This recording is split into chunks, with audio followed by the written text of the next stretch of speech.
My name is Lizzie. I am 24 years old. I live alone in a small apartment. I have no family around me. I work at a cafe during the day, and sometimes I go out with my friends at night to forget how lonely my life is. Most nights, I come home to silence. One evening, my friends invited me to a club. I did not really want to go, but I said yes anyway. I wanted to feel alive again, even for a few hours. The music was loud, and everyone around me seemed happy. I smiled and danced for a while, acting like everything was fine. But inside, I was tired. I knew I did not belong there. When the clock hit past midnight, I decided to go home. My friends were still inside the club, so I told them I would leave early. I walked outside, holding my purse close to my chest. The streets were almost empty. I tried to call a taxi, but none were available. I tried again and again, but the app kept saying no cars nearby. My heart began to beat fast. It was late, almost 1 in the night. I looked around. No one was there. I began walking, hoping maybe I would find a cab on the main road. After walking for 10 minutes, I saw headlights coming toward me. It was a black car. It stopped beside me. The window rolled down, and a man's voice came out. He said, "Hey, are you okay? Do you need a ride?" He looked around 30. He had short hair and a clean face. For a moment, I hesitated. My heart told me to walk away, but I did not move. I said, "I'm fine, just waiting for a taxi." He smiled and said, "You won't find one here this late.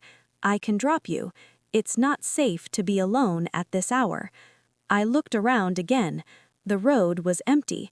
I felt afraid of staying alone, too. After thinking for a moment, I said, "Okay, just drop me near Grinnell Street." He nodded and said, "Sure, get in." I opened the car door and sat beside him. I gave him a small smile.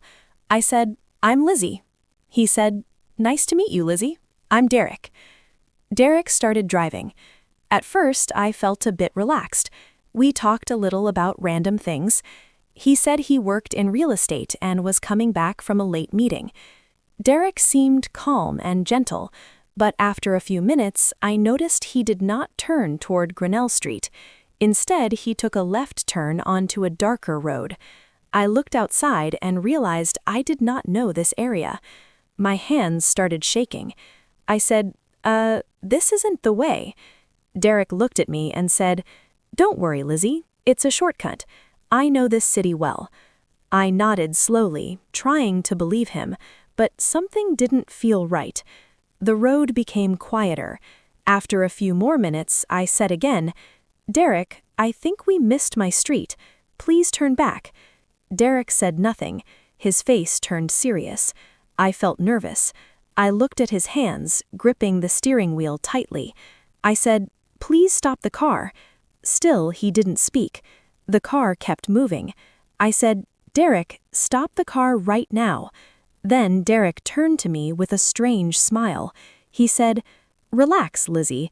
I'm just taking you somewhere safe. You'll be fine." His words didn't sound safe at all. I reached for the door handle, but it wouldn't open. The lock was on. I tried again, pulling harder. He said, "Don't do that." Tears filled my eyes. I said, "Please let me go. I don't even know you." He laughed and said, "You got in the car, didn't you? Now you'll have to trust me." I felt trapped. My mind screamed, "Run," but my body was frozen. I started crying. I said, "Please, Derek, just stop the car. I promise I won't tell anyone." But Derek didn't look at me. His eyes stayed on the road. Then suddenly his phone started ringing. He ignored it at first, but when it rang again, he sighed and picked it up. He said something quietly to the person on the other side. I could not hear at all, but I caught a few words. "I'm on my way. Don't worry." My heart stopped. On his way where? I looked outside. We were now driving past an old warehouse. The buildings were old and dark. There were no lights, no people. While he was still on the phone, I noticed the small button near my door, the lock switch. My hand shook as I reached for it. I pressed it quietly. Derek heard the sound of the unlock click. He looked at me. He said angrily, "What did you do?" I did not wait. I pulled the handle and pushed the door open.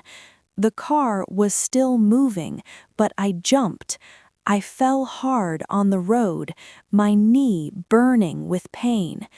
I heard the sound of brakes screeching. I got up quickly and started running. My legs hurt, but I ran with all the strength I had inside me. I could hear him shouting my name from behind. Derek shouted, "Lizzie, come back." I did not look back. I kept running until I saw lights in the distance. It was a small gas station. I rushed inside, shaking and crying. The man at the counter looked shocked when he saw me. I said, "Please help me. Someone was trying to take me." The man at the counter called the police immediately.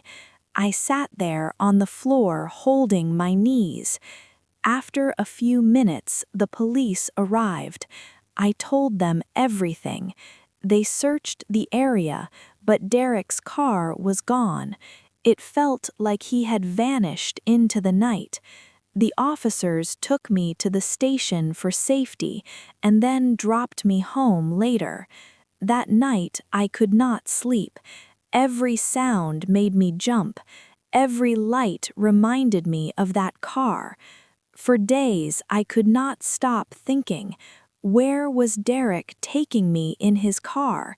What would have happened if I had not jumped out? The thought made my skin crawl. Weeks passed, but I never saw Derek again. The police said they would look into it, but they never found him. Maybe Derek changed his name. Maybe he moved away. I did not know. Sometimes when I walk home at night, I still hear the sound of that car engine in my head. The fear never really left me. It made me careful. It made me realize how fragile life can be.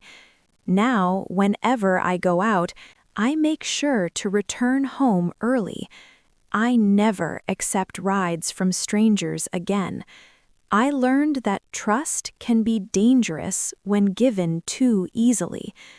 That night could have been the end of my life, but it wasn't. I survived. I saved myself. Being alone is better than being unsafe. If you liked this story, please like, comment, share, and subscribe.